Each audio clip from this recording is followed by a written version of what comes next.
Ladies and gentlemen, let's give it up for your fearless leader. You got it, dude. Let's go. All right. And here we go. Welcome back to the Here We Go podcast. I am your host, Trent Gang. David Korb is also here. No Colin Phillips tonight. Couldn't make it. So, Korb, I don't think any big news came out, did it? Nothing major? No, not at all. Nothing. No. It might be scrolling on the bottom of the screen right now. Yeah, nothing at all. Nothing to talk about. DK's suspension. Yeah. DK's suspension was upheld, man. First of all, are you surprised that they upheld the 2 games knowing what happened with Lamar Jackson? Yeah, I thought it would get lowered to 1 game. I thought that we play the game, okay, we'll do 2, you appeal, we'll do to 1. That's it, because there's been other incidents with players, and some got nothing, maybe a fine, but they decided to. I think it's because of the angles of the video. If they just saw the angle where it looks like he tried to uppercut the fuck out of his head, they probably were like, okay, we can't have this. Like, we're going to have to do something. I don't want to say dramatic, but they're going to have to make an example out of him. But if you see the other angle, he was just shoving him back. So I was hoping they saw the video where the guy said that was the goal. If you take into account that if any of it's true, any of it, that this guy was basically stalking him because he reported him last year to the Seattle security. And then if it's true, this guy was saying that shit afterwards, and people were already videoing before DK even came over, bro. Like, the whole thing was fucking planned. But the NFL don't care. They don't give a shit. It's an optics thing for them, it feels like. And like, DK definitely feels like the scapegoat here. He feels like the guy who, don't get me wrong, I'm not going to condone what he did. I mean, we talked about that last night on the podcast. But right. At the same time, there's got to be a line that you draw where fans can't just say absolutely anything they want to players and get away with it. I mean, this feels like a thing that could really, really quickly escalate into a get-rich-quick scheme for any fan that attends a game in a stadium. All you have to do is say the right thing to trigger the wrong player that steps over and they take a swing or push you or do anything. And now all of a sudden you've got an attorney on standby, basically, is what it seems like from this guy. Because, hell, there was a letter out very quickly from a law office in Michigan. And you're like, okay, so, I mean, from what he said, like you pointed out, to the letter coming out from a law office, feels very targeted, right? Yeah. He did this all within, 24 hours? Yeah. Yes, not even. I mean, it was out the next morning. I mean, the next freaking morning, this thing's out. That's nuts. I mean, literally, like, just straight, like, he left the stadium, met with the lawyer the next morning to, like, get this situated. It's all strange, dude. It's so strange to me. I was really hoping they'd take into account all this other stuff. I'll say this, though. If it's true that all he did was call him by his full name, and that's why he got mad, then, yeah, DK's got to try to keep it together. Yeah, you earned that suspension at that point. Yeah. But it's not even just a suspension, though. They now have voided $45 million in future guarantees from his contracts as a result of this. That's insane. Like, I feel like this is so more over the top than what it should be, especially if any of it's true on the other side of this with this guy. So, I don't know, man. Very strange. It was resolved very quickly, and I figured they would probably have this thing wrapped up today anyway.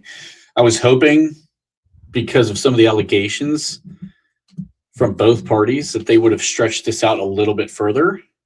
But, yeah, I mean, it's nuts.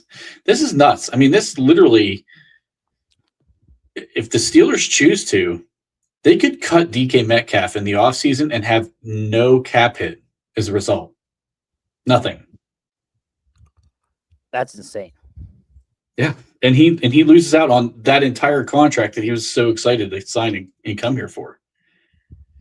Like, not only did you lose 2 game checks, which is totaling $555 something thousand. Yeah. Yes, it's $500,000 that you're losing for the next 2 games. You could potentially lose $45 million if the Steelers say, listen, we don't want any part of this. We're moving on. I mean, I knew this was coming. Yeah. Yeah. Dave, shut the fuck up. Dave. Is that Dave's burner? Yes. Listen, the DK Metcalf, I don't think the Steelers would move on. Do you? No. They're not moving on. What do they got? They got no. Yeah. I mean, think about it. As of right now, as we stand, who do they have? Like next year, what you got? What Calvin Austin's a free agent, right? Yep. As of right now, so they don't even have him. You've got Roman Wilson, who needs Rosetta Stone attached to him so he can understand the playbook. What you gonna try to who else you get? They got nobody, bro. I mean, they could try to talk Adam Thielen back to come back for age 35. MVS, get MVS back. What's Donald Driver doing? Let's get him back. Bring him in. Jordy Nelson probably weighed in on this case with DK, but maybe we can bring him out of the retirement and throw him into the mix too. Bring every retired Packer back. Get the band back together. See if Hines is tired of coaching in college and maybe bring him up to the to play. There you go. There you go. I like it, somber. 5-year 107. Yeah, there we go. We do have a lot of draft picks, but I'll be honest, we're losing some of these comp picks. Oh yeah, we're losing some of these comp picks because Russell Wilson's comp pick isn't going to be shit. Wilson, Justin Fields comp shit. It's not going to be shit. Well, there's another one. I'm trying to think of the other one that hurts too. Damn it. Did we get one for Najee? Oh yeah, Najee ain't getting shit either. Yeah, that's another one. So Fields went on IR. So if he went on IR, what's he trying to say? If he went on IR, then maybe we still have the comp pick, or the other way around avoids it? No, we're not going to get the comp pick. Daniels, is that another one? Oh, Daniels got hurt too. James Daniels. Good call, Greg. Excellent call. Damn. So yeah, I don't think they're going to move on from DK Metcalf personally. No. But here's the other key to this thing too. Because of this happening, let's say they stick it out with DK through 2026. They can then revisit this again in 2027 and cut him in 27 and save that year's guaranteed money. Theory. Yes. Personally, so I want them to get wide receiver 2. Yes. Get rid of wide receiver 1. Again, by the way. They can't what? Clarify what you're saying, because I'm not sure. I think he means in general they can't get rid of him. If that's what you're saying, yeah, I agree with you. More to my point, like he is our wide receiver 1. Like we already did this with Pickens. You got rid of him. We're going the wrong way here. No, you need to keep him, add more. Let's hope it works out. Yeah, good call. Yeah, no, they can't. They can't afford to cut him. I don't think they will, because I know DK's had some stuff about him being a hothead at times, but he has not had any issues within the locker room. Aaron loves him. Tomlin loves him. So far, by all accounts, outside of this incident, he has had no incidents. I know this is a bad one, but it's not that he's a hothead, Trent. It's just that he plays with an edge. Yeah. And a lot of these guys do. Him, Ramsey, pick one. They all play with an edge. And sometimes they don't control themselves and shit happens. I'm not trying to make an excuse for him, especially if he did this and a guy was just calling him by his full name. Yeah. If that's all this was, then way wrong. Bro, you got to have better control than that. But If it was any of the other stuff, dropping racial slurs, talking about his mama, been stalking him last year in Seattle, like all that other extra stuff, it makes things a little different for me. Yeah. But we started this discussion. I can't remember if you were on there or not when you jumped in there, but to me, going after people's families should be off limits.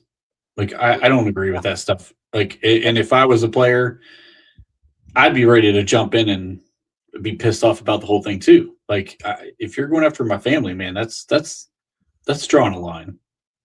Yeah.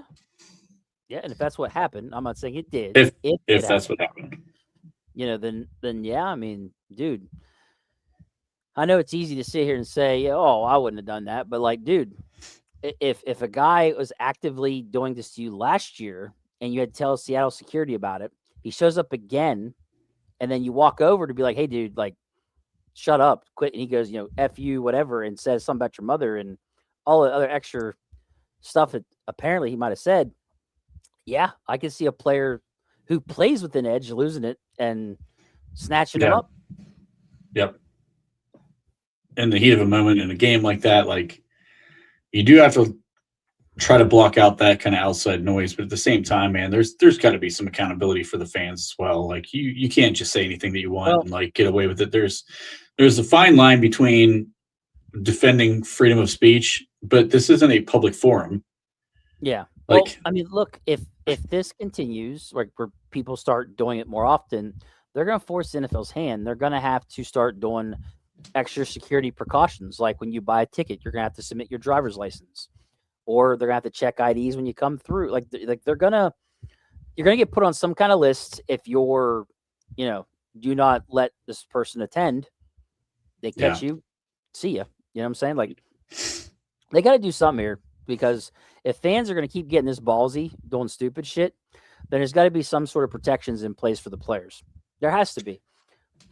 Yeah, because at some point, it's not just a guy saying, I'm not saying just a, but it's not somebody saying a racial slur or talking about your family. What happens if they escalate a step further than that? Because until you put a stop to something, everybody knows, if you've ever had kids that you've raised in your lifetime, they get an inch and they take a mile. Correct. And so, like, every time you give that inch, the process steps forward one more step, and then one more. You got to draw a line somewhere for the fans to say, listen, man, you're here to be entertained. Like, you don't need to you can heckle players. I'm all for heckling players all day long.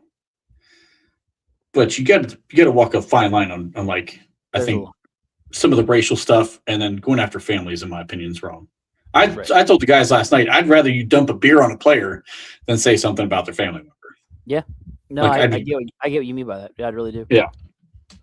So, anything else on the DK thing before we actually start to look into the game? No, I just I really wanted it to be reduced by one game, because of the fact we're going into Cleveland and we haven't won there in like 3 or 4 years. I really wanted to have DK just in case we need him for that Baltimore game, like just in case. But it is what it is now. Yeah, it's going to get really interesting as far as, if we lose in Cleveland, it's going to get real. It's going to get real interesting. The pucker effect. It's whew. So here's the thing. Aaron helped out by beating the Lions. We're going to need Green Bay to return the favor now and help us out by beating the Ravens. That's the nice part. They play Saturday. Yeah. Please just beat them. I do whatever you got to do. Just beat them. And then we don't got to worry about it, Yes, absolutely. That'd be nice. All right, so we're going to head out to the Lions game now and start talking about the game outside of the fan incident here. So who knew going into this game that Boz might be the worst player in the game? Boz misses a field goal from 37 yards. For Boz, that's just absolute nightmare. Like, we don't see that. Yeah, as you know, I was heavily intoxicated during this game, and I'm sitting there, and I just yell out loud, "This motherfucker better not miss it." And sure enough, doink, I'm like, I cussed very much so, and was told by family members to calm down. And yeah, was not happy. That literally almost lost them the game. Yeah, Like, it could have. if he makes that, they would have went up by what? Was it 7 or 8? I want to say it was 8. But Yeah. I can't quite remember. Someone will let me know. Greg, drunk? No. But Anybody who watched the post game show can confirm. yeah, I was gonna say there's evidence. Anyways, yeah. So like, dude, you make that field goal.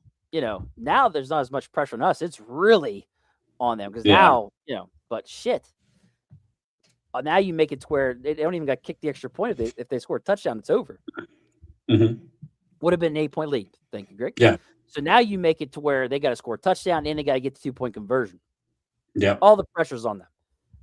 But he missed Absolutely. it, so now it's like, son of a bitch. So, I meant to go back and look. When's the last time he's missed one inside of 40 yards? I mean, it's been a while.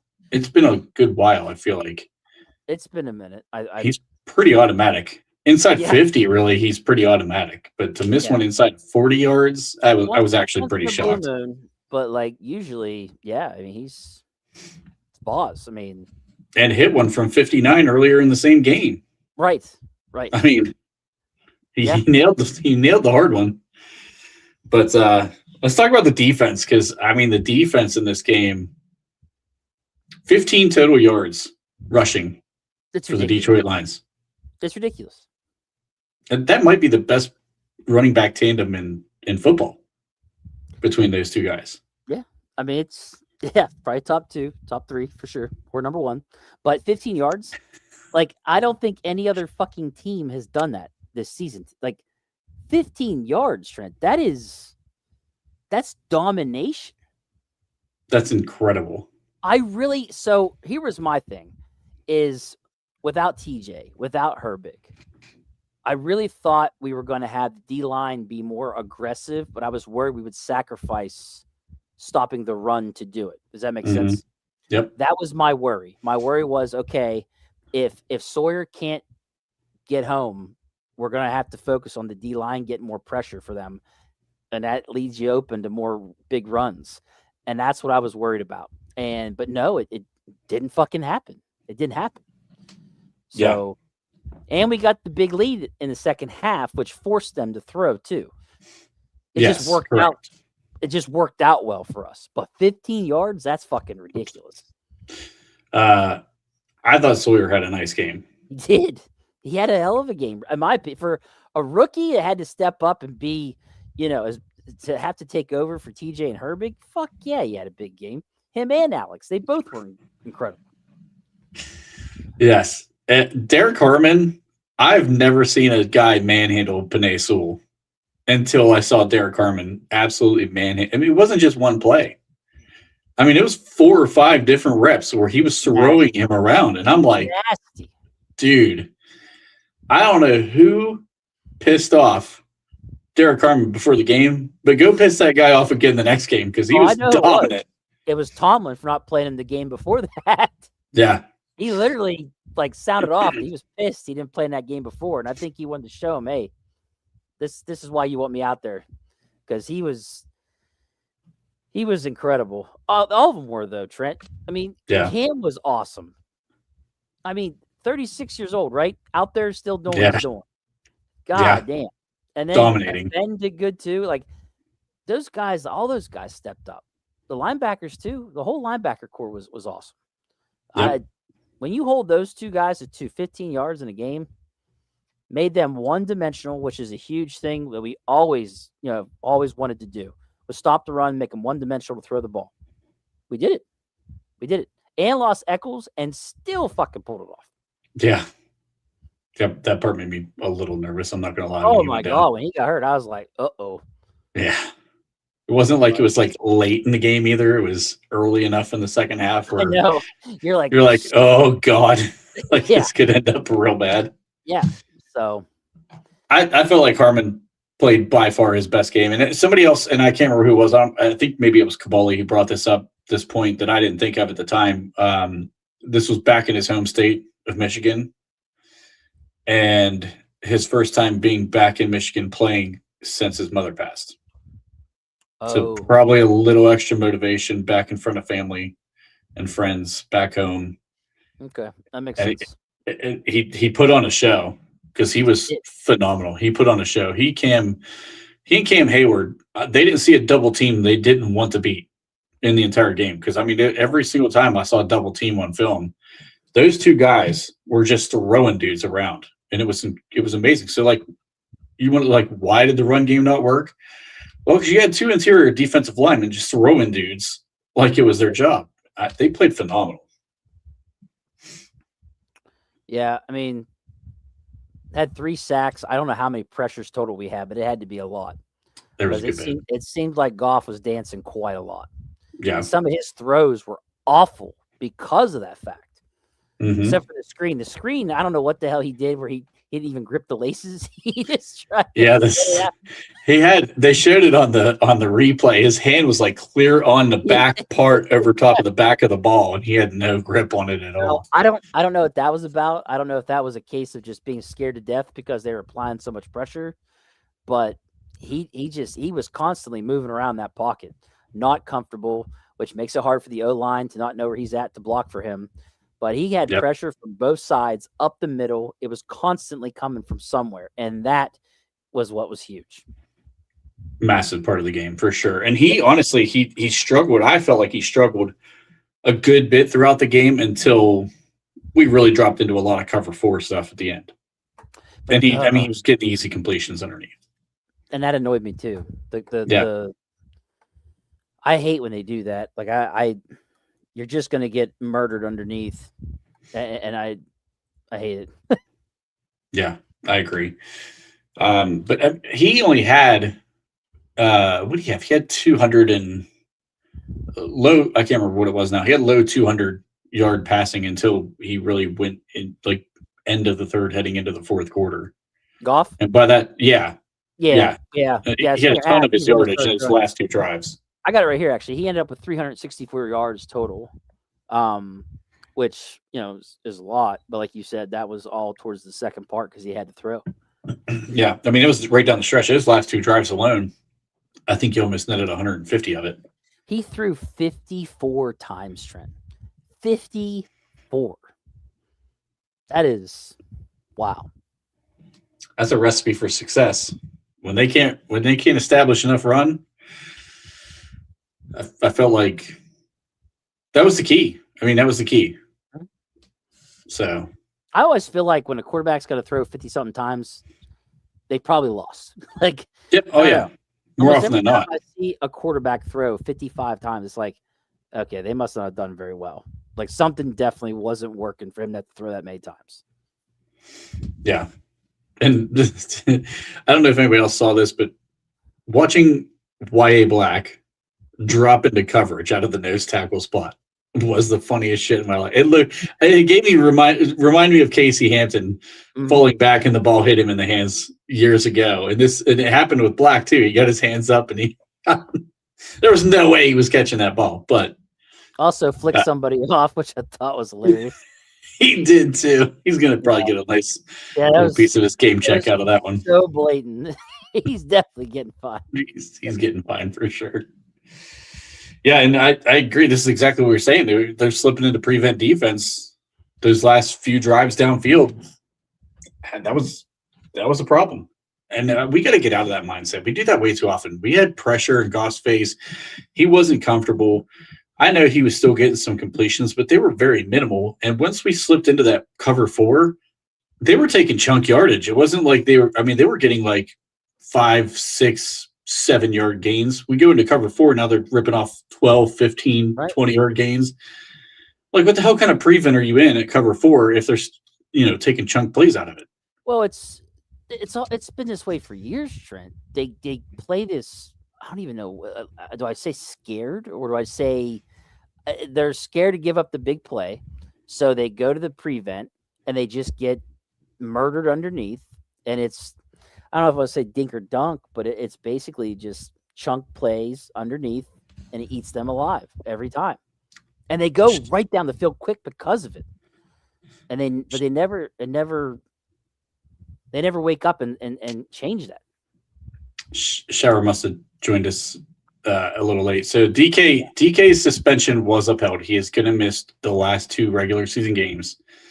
His guarantees in his contract are void. So if the team wants to move on after the season shower, they can without any cap casualties. It's up to the team. They can keep DK, and I think me and Corey were both in the mindset that he'll be here next year. Yeah. Yep, exactly. So, Alex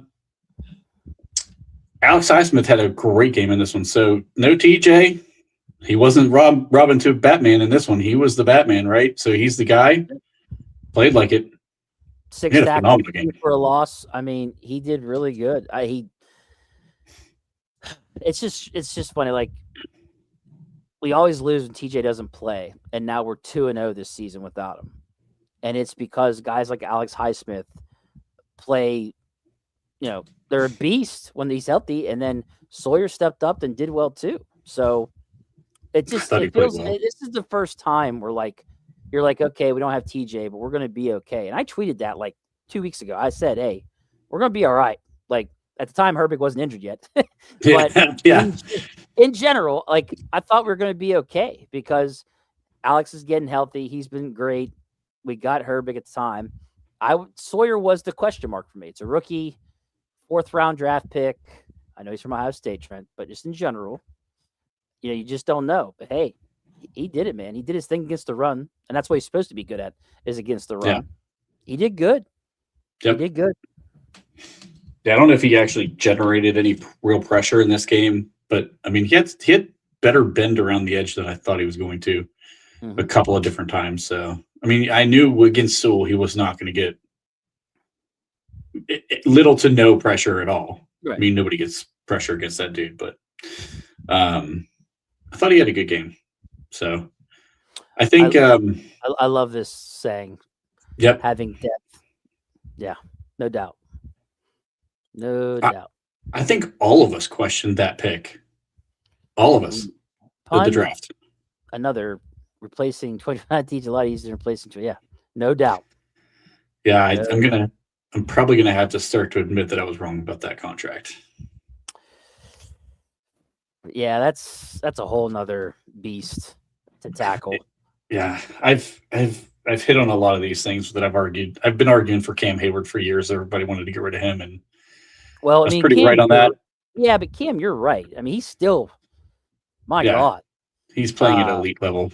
But fuck, $40 million and $40 million to get what you're getting right now to TJ. It's not looking like it's. Say that's for what he did beforehand, which okay, but if you're paying that and he's not doing it anymore, it really stings. It does. When you need offensive players pretty bad. So just saying. Yeah. I don't know. I don't want to talk crazy here. I'm just saying, like. No. All right. Let's get back to the game here for a minute.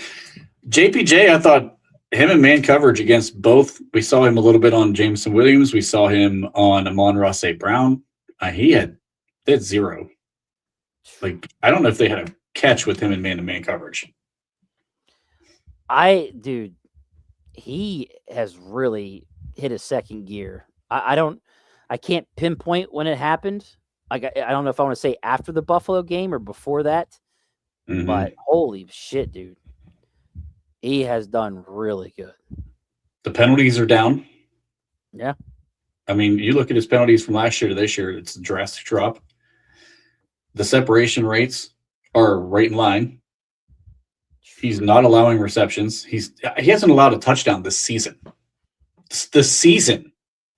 I mean, we're 2 games left. He hasn't allowed one single touchdown for the season. I kept calling him a high-end cornerback too. He's not doing great in zone coverage, but man, if you talk about this dude just locking up one-on-one in man coverage, he's starting to push as one of the better man-to-man cover corners in the league.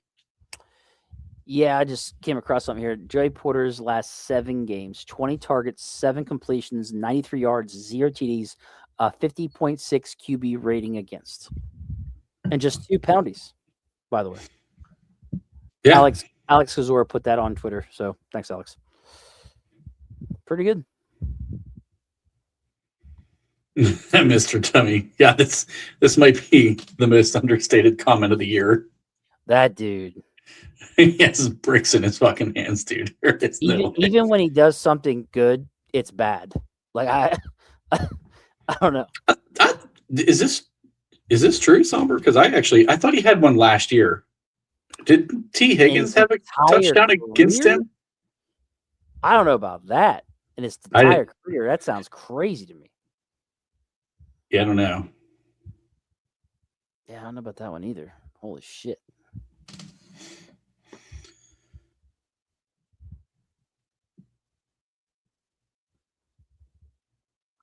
What's wrong? I don't know. I think JPJ is playing pretty elite right now. Why did your stats when thrown that seem a whole lot better than the eye test? Really, pun? I thought the eye test looks pretty damn good. I don't know. Listen, that dude probably has one of the best separation rates for a corner in the league when he's in man coverage. It's zone that's an issue. He's not a good zone cover corner. But yeah, I don't know. Let's move to the offensive side of the football here. Spent quite a lot of time on defense. Yeah. Offensive line. We're missing some starters. No Isaac Sayamalu in this one, which I was pretty nervous about. Saw a lot of Andres Pete in this game.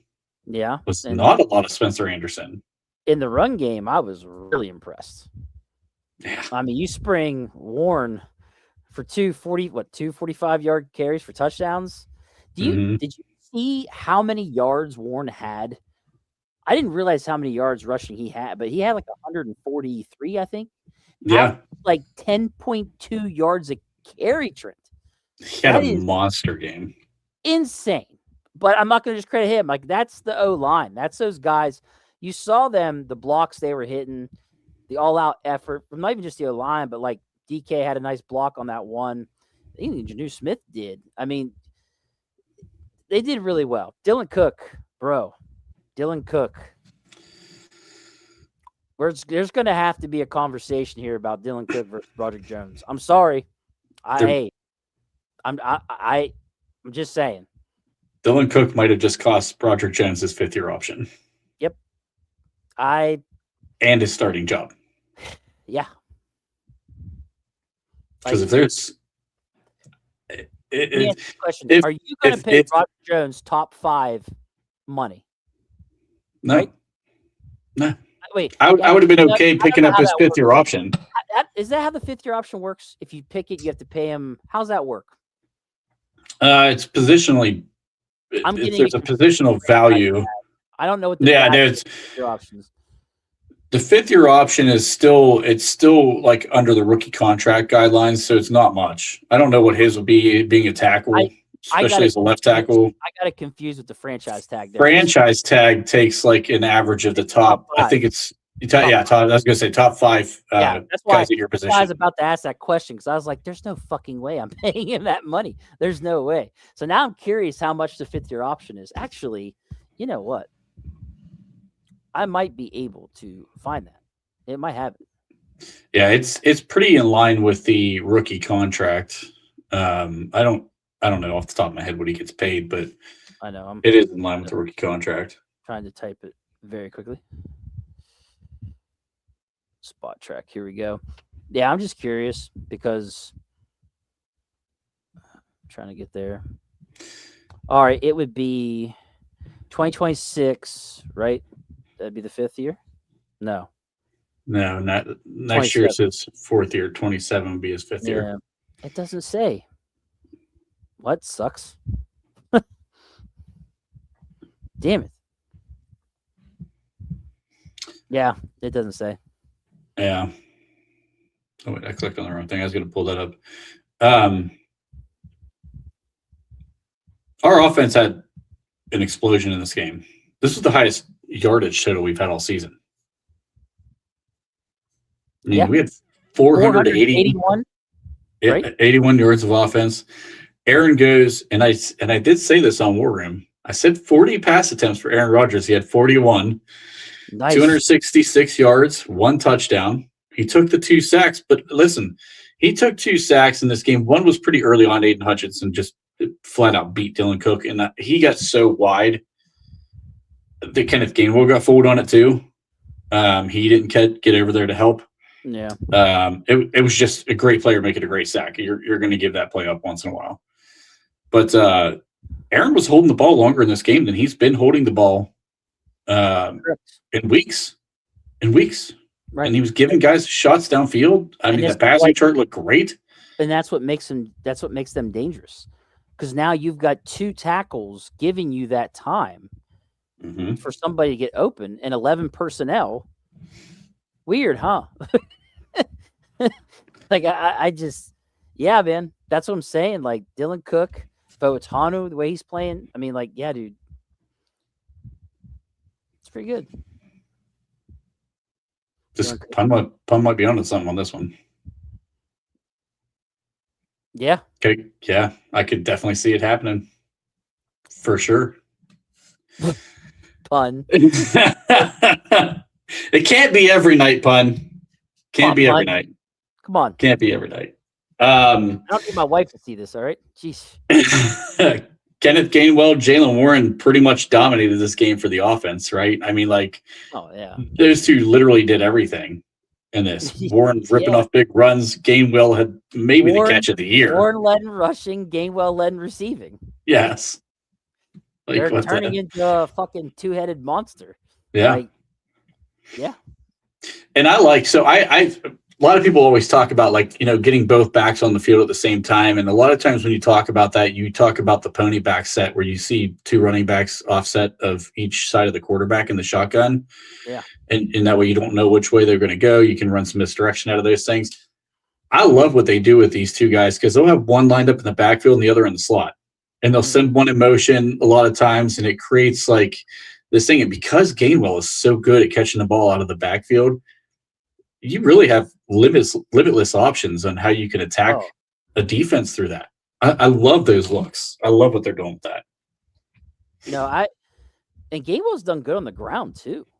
He has been. He has some nice runs on the ground too. He's hard to take down. Do you remember the debate about Warren?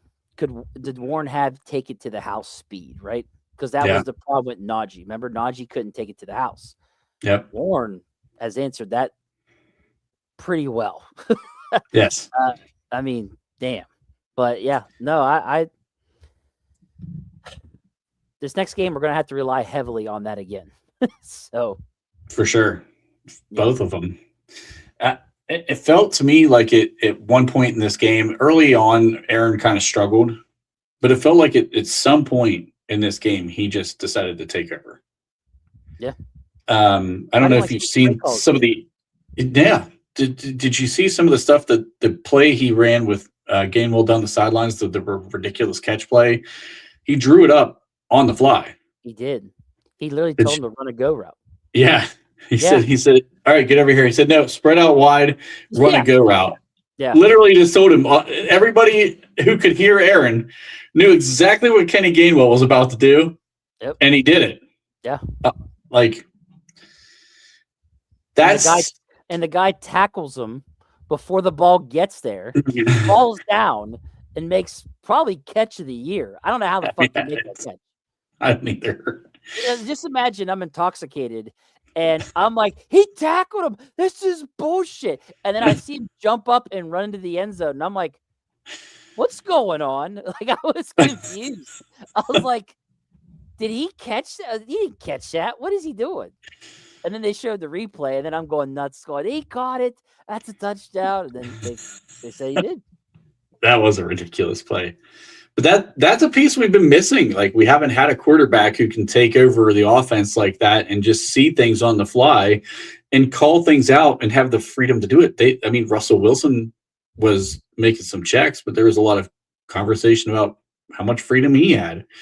It seems like Aaron's got full reign at this point, right? Like, there's no limitations to what they're allowing him to do. I still think he went in the office and said, listen, guys, this is how it's going to go. That's exactly what the fuck he did. He said, look, fellas, I want MVS, I want Thielen, I want DK. We're going 11 personnel. I'm done with this shit. Like, we're going to be aggressive. We're going to go for it on 4th down. They come out with the Spartan tush push. And they're just like, yeah, we're going to go for 'em 4th and 1, and we're going to do it a lot. I'm done with this fucking. We're just going to punt every time shit. And look Aaron's at him. an aggressive quarterback too, so like he's had his fingerprint all over it. Is. He's only going to put up with this bullshit for so long. That's why we were like, okay, this is the guy we want, because he's going to tell them no, or let's do this. And look what's happened. Yeah. I told you, Jesus, take the wheel. And took the wheel. And we've seen a lot more 11 personnel since this all started too. Like ever since you felt like he took control of the offense, the 11 and it was after the Buffalo game, really. It was pretty much immediately following the Buffalo game. I think that the broken wrist, the broken nose, just the frustrations with the sacks and nobody getting open. I think Aaron just said, listen, we're going to spread this fucking thing out and I'm going to play my game. Yep. And they have. And he's been 1,000 times better since they've done this. He's not checking the ball down as much. He's throwing the ball across the middle of the field. He's throwing the ball downfield. I mean, you're starting to see the offense actually open up. This is what we've been waiting on all damn season because we've bitched about these things for the first 13 weeks. He's going to keep getting yelled at. Aaron, if the team doesn't want to cut Jonnu Smith, Aaron might personally leave him off the fucking bus to Cleveland. Like, dude, I'm starting to think he's a better running back than he is a tight end. He's starting to look like a better running back than a tight end, doesn't he? Yeah, dude. I'm just like, man, you actually look impressive running the ball. He does. 230 pounds. He's coming down that shit pretty hot and heavy down the middle, on the sidelines, and a lot of defensive backs don't want to get in front of that. So I don't know. I think he's played ridiculous so far. So here's something that I kind of threw in here on you. Didn't give you a heads up, so sorry, buddy. But wanted to see if you wanted to pick like top 3 stars of offense, top 3 stars on the defensive side of the ball in this game. Let's see. Which one do you want to do first? Let's go offense. Offense? I mean, I just obviously Warren and Gainwell. Yep. God, it's between Thielen, however you want to fucking pronounce it.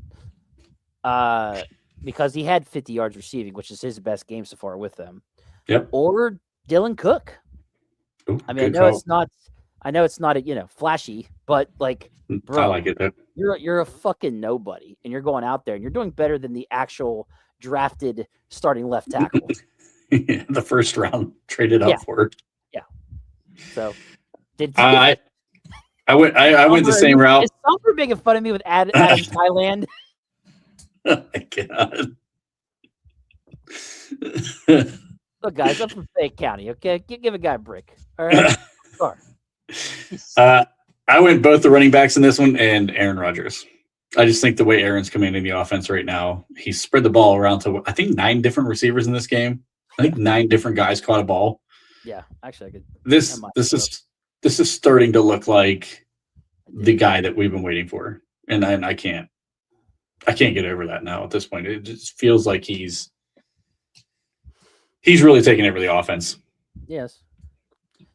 Oh yeah, dude. Look, Jesus. 1, 2, 3, 4, 5, 6, 7, 8, 9, 10 guys. 10 guys. 9 guys had receptions. I'm sorry. 9 had receptions. 10 guys were targeted. 10 had targeted. Okay. Yep. All right. How about defense? Who are you going to give the? This one's hard for me. Who'd you have on defense? Three stars on defense here. God, dude, this is tough. Because I mean, Digger had the safety / sack. Hayward had a sack. Ben had a sack. But then you think about what Highsmith did and the constant pressure. But then you think about a rookie like Sawyer. I just named like 5 fucking guys. So I know, that's what I'm telling you. It was hard. JPJ playing the way he played. So top 3. I'm gonna go Highsmith, Cam, because Cam's 36 and still doing what he's doing. Oh, yep. and fucking Harmon. Yeah. I forgot about Harmon. Not only did you hit my 3, you hit them in order. Damn. I went the exact same way. I went Alex Highsmith, Cam Hayward, and then Derek Harmon. And I thought about putting Benton in there because of the sack, and he had a few plays where he kind of blew up some runs in the backfield too. But Greg, has Arthur Smith saved his job?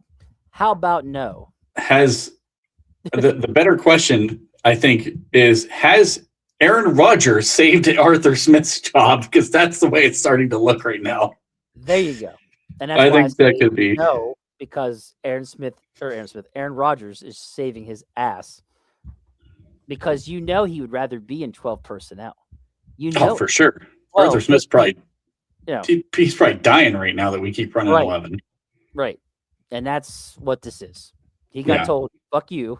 We're going 11 personnel. And now they're being successful. So yeah. I will say this for Arthur Smith, because I think he takes a little bit of a beating. I think he is a pretty flexible guy. Like, he has his stuff that he wants, that he likes, but he does adapt. I thought he would have adapted a lot more to Justin Fields had Mike Tomlin not allowed it. I think he did adapt to Russell Wilson to open up the moonball shots down the sidelines.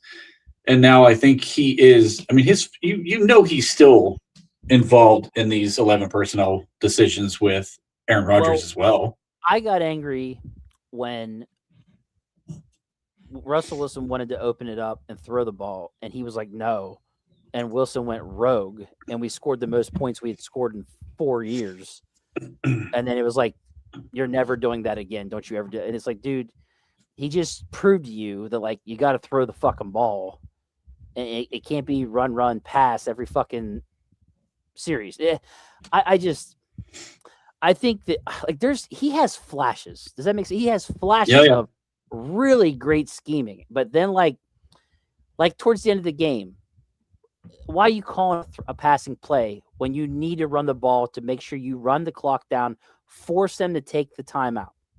Mm-hmm. That's the shit that bugs me. Like, that kind of shit.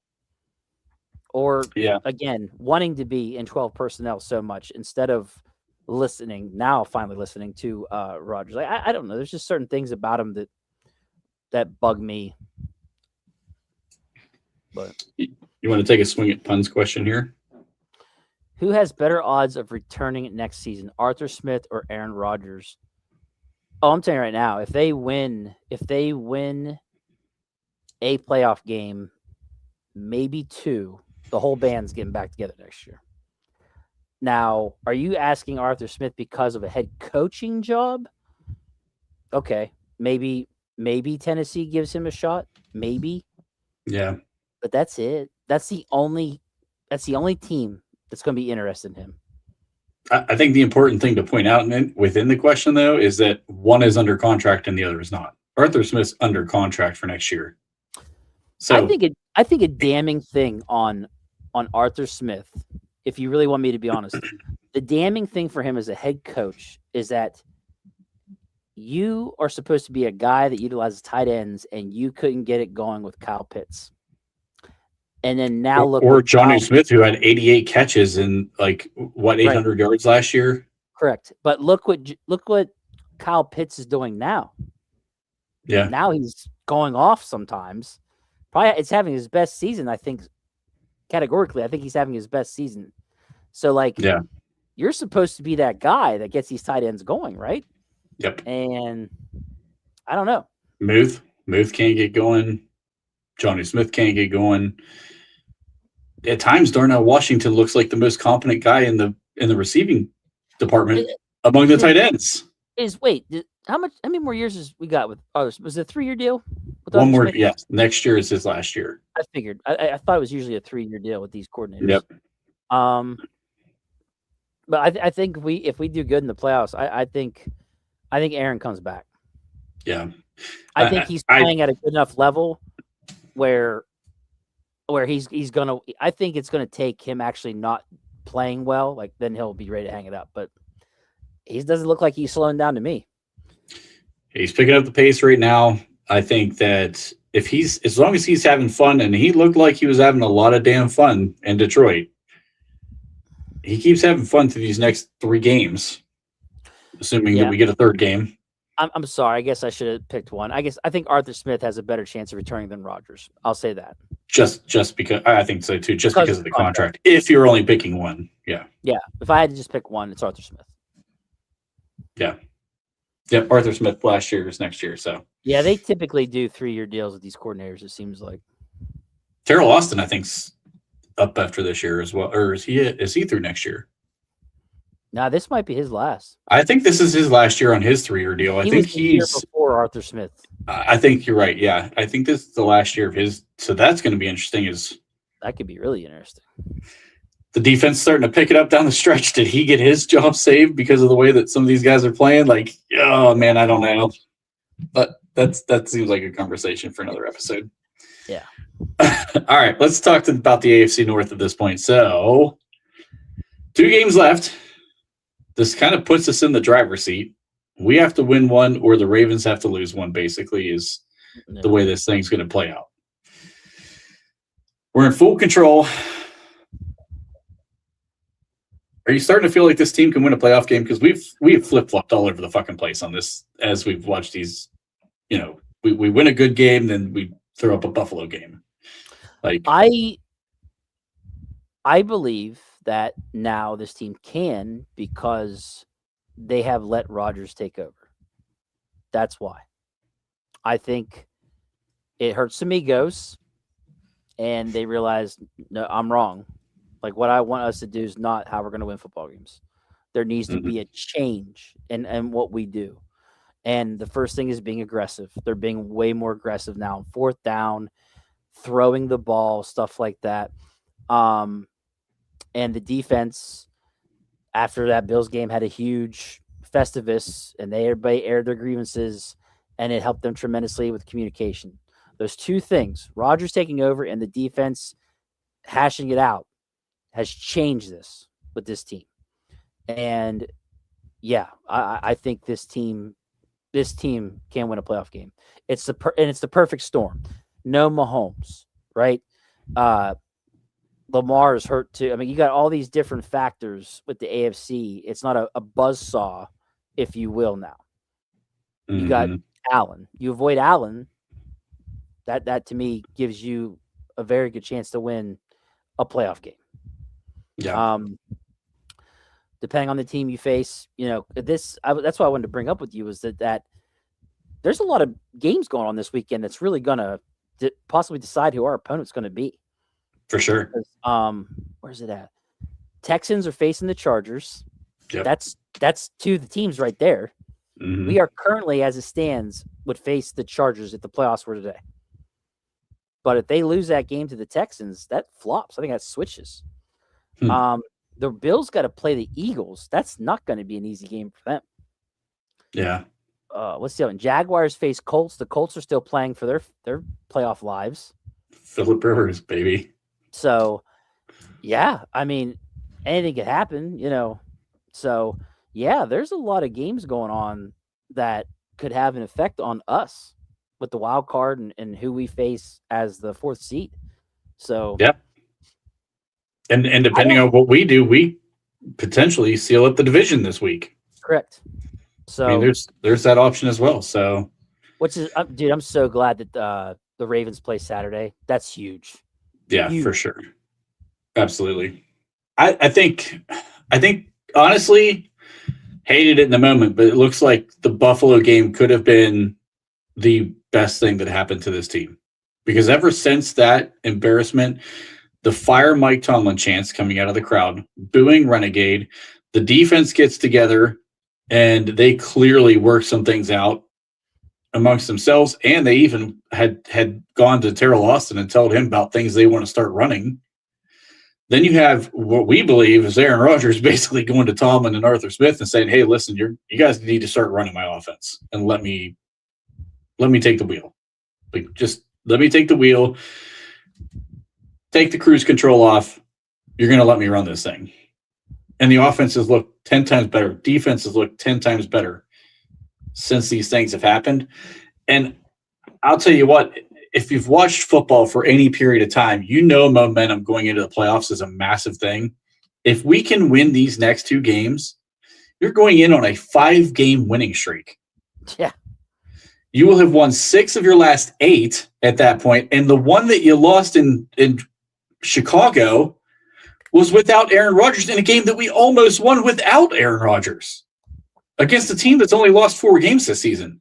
I mean, that's a ton of momentum to take into a playoff scenario against some other teams that they're not going to have that same type of win streak. So, like, even if we seal up the division, I'm almost of the mindset at this point just to keep your foot on the fucking gas and keep going, because that momentum could come in huge into the playoffs, especially in a home environment. What he shared here about the Browns are dangerous, I agree. At home, they worry me. Like, did you see the Bills barely beat them the other day? They've beaten the Packers. Like, they're at home against that good defense, man. So, yeah, I would really like for the Packers to take care of business for us. Yes. So they don't got to worry about it at all. That's what I really prefer, to be honest. And Myles Garrett's going to be shooting for the record. Oh, my God. And if he can break it against us, that's his dream scenario. Like they won the Super Bowl. They will. We could beat him by 50, and they'd be like, yeah, well, he broke the record against you guys. They'd be like, that's all that matters. Yeah, you guys got beat 50-0, but hey, thank God your boy got the sack record. Yeah. You guys are drafting third in the fucking draft. So, but yeah, sure. Have fun. Idiots. Pun's right. This is the biggest thing. Our playoff game being at home, it feels like we can win that being at home. That's going to be the thing. And again, going back to momentum, if you got momentum and you have a home game, you start feeling a little bit better about the chances. Assuming we win first round, would you rather play at Denver or New England?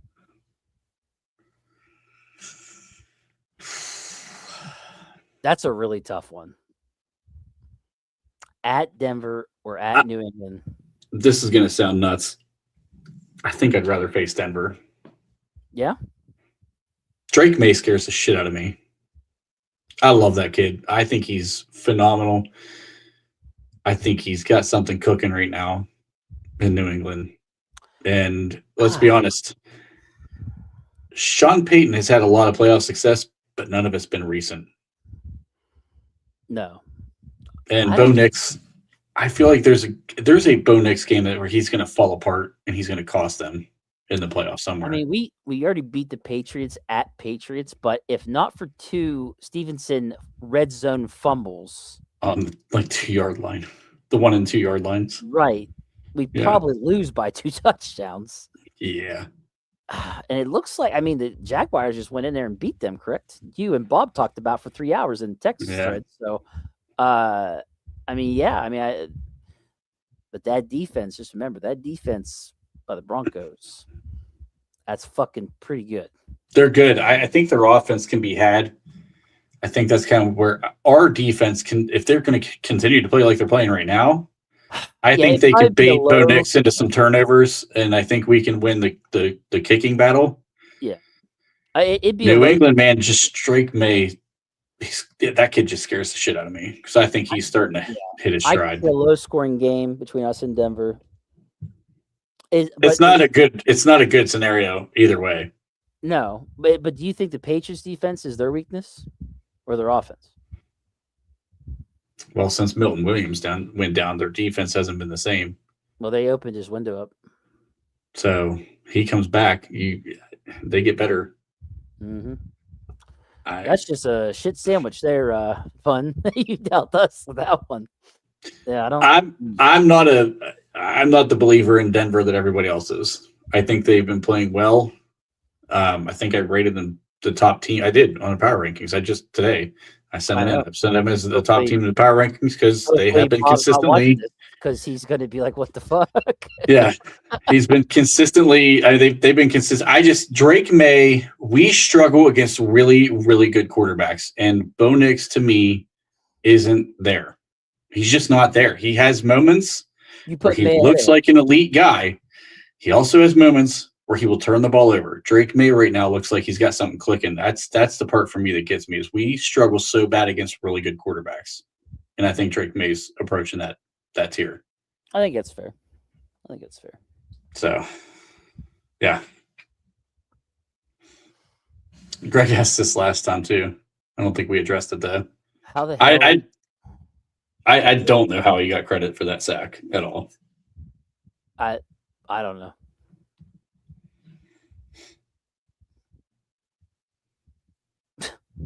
I didn't know they credited him with it. You got to ask. They did. They went back and it was like a series or two later, and they gave him a half sack credit, and What he used like the Jedi Force or something to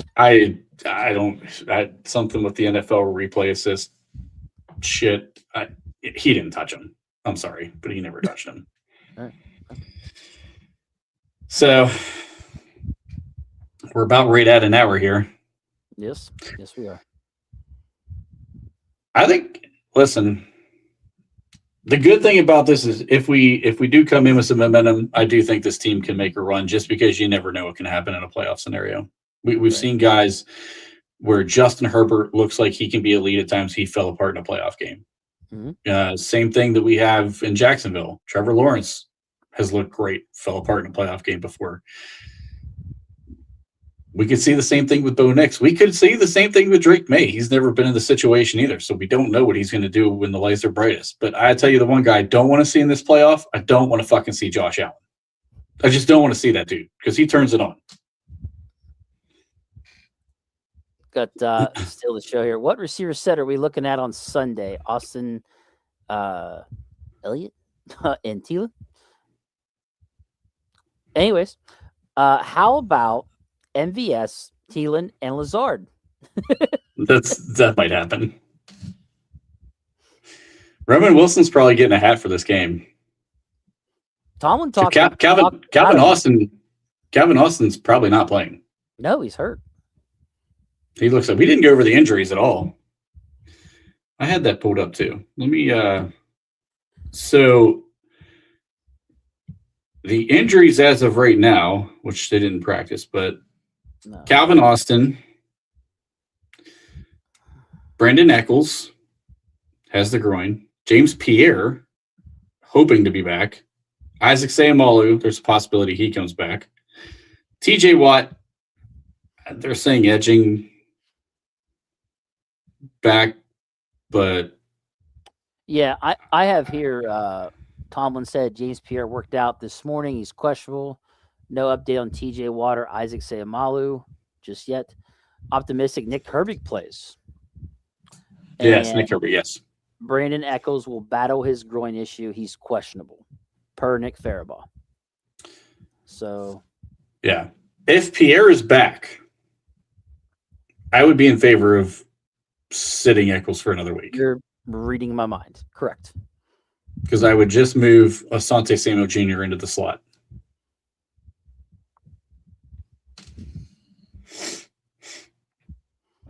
Elevate Hurlman. Is he on the practice squad? I forgot about him. Yeah. I'm intrigued. He probably would get more reps than Roman Wilson. Somehow. He probably would. Jesus Christ. I could just see Aaron being like, I like that guy. That's going to be Get the him out next there. what the fuck are you doing moment is when Roman Wilson runs the wrong route and Aaron screams at him again. Somber, great catch there, buddy. I totally forgot about him.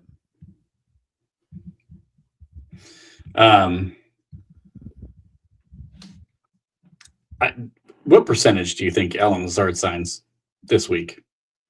99.9%. I'm thinking it's pretty goddamn strong at this point. I mean, What is it? What is it? Tuesday? Dude. yeah, by it's tomorrow. It's coming, brother. Don't Yeah. you worry. First It's thing I saw when that 2-game suspension came up, I sent you guys in the group chat. I said, Aaron Rodgers calls, hey, Alan, welcome to Pittsburgh. Yeah. That's the first thing I said. I'm like, he's got to be coming, right? Alan Lazard has got to be coming at this It's point. Tuesday. They start their walkthroughs or whatever on Wednesday, right? Yeah. Yeah. You'd think that they would have done it by now, though. I'm a little shocked it hasn't yet, but I don't know. I heard We it. haven't heard they worked them out. We haven't heard that. Aaron says he doesn't need a workout. Just take the physical and get him in the building. Aaron's got this. I don't know. I am a little shocked that it hasn't happened yet. Alan Saunders was saying that the team still believes in Roman Wilson and they still really like him. Well, Tomlin talked about him. He Yeah. made some weird comment. Relic tweeted me today the comment he made. Did you see what he said? I did not. Let me scroll through here. Come on, really, where you at? Okay. Mike Tomlin all but confirmed that Roman Wilson lost his spot because of discipline. So he's got in parentheses what he said. A guy like Roman Wilson, who has been working extremely hard but has had his role reduced in recent weeks, whether it's discipline in nature or injury. Tomlin said that out loud. Well, then he's running wrong routes. No doubt. So Bob Actually, called that one then. I'm so glad you brought that up because Bob was the one that thought that maybe. When I was listening to DK Sports, I know nobody likes DK apparently. When I was listening to him, he said that's confirmed. He had been running the wrong routes. So, yeah. Well, he better. I mean, that makes perfect sense. Then how are you in year 2 and you're still fucking up the routes? I mean, dude, you play fucking 10 snaps a game. How the fuck can you not know which? Somebody get this guy a fucking quarterback. So he's got all these tattoos. Just tattoo the fucking playbook on your arm or something. Like, what? How are you running the wrong route? You have one job. You have one fucking job. Listen to the call. Figure out which one of those is you, and you fucking follow it. Like, oh my God. This dude, I mean... I need to see his curriculum in college because there's no way that motherfucker was eligible. There was no motherfucking way. That might be worse than the cheating scandal that fucking Michigan had going on up there is getting that motherfucker to be eligible on Saturdays.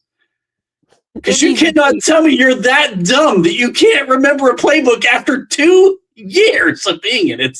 They need to do a 30 for 30 on this. There needs to be a 30 for 30. Good God. What happened to Roman Wilson? Good God, dude. Like, there's so many things I want to say about him right now, but we might get booted off YouTube. Like, I just don't, how could you be that fucking dumb? You have literally one job in life. It's to run routes and catch a fucking football. Like, you can't figure out which routes you're supposed to be running. I mean, dude, get this kid the fucking playbook and an audiobook and let him everywhere he fucking drives when you're sitting at the house, when you're eating pizza down at the fucking local pizza shop. You're just fucking listening. You're just listening the entire goddamn time. Holy fuck, that's insanely, like, that's frustrating.